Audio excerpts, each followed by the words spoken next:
সকলোকে স্বাগতম জনাইছোঁ আমাৰ অন্য এটা ভিডিঅ'লৈ। কোনোবাই যদি গাহৰি পালন কৰিম বুলি ভাবি আছে, পোৱালিকেইটা পচন্দ হ'লে যোগাযোগ কৰিব পাৰে। পোৱালিকেইটাৰ বয়স 8 মাহ হৈছে।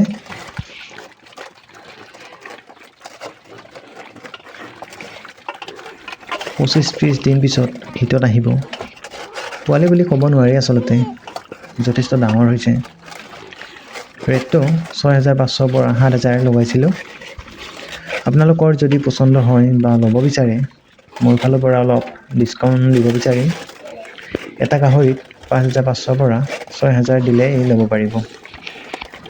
মতা মাইকী দুয়োটা পাব। কেৱল অলপ সোনকালে যোগাযোগ কৰিব পচন্দ হ'লে। দেৰিকৈ যোগাযোগ কৰিলে এইখিনি পোৱালি নাপাব, বেলেগ পাব। দামবোৰো বেলেগ বেলেগ হ'ব। এড্ৰেছটো ছয়গাঁও মিৰ্জাৰ মাজত হয়। খুব ধুনীয়াকৈ দানা খায়। পচন্দ হ'লে যোগাযোগ কৰিব পাৰে।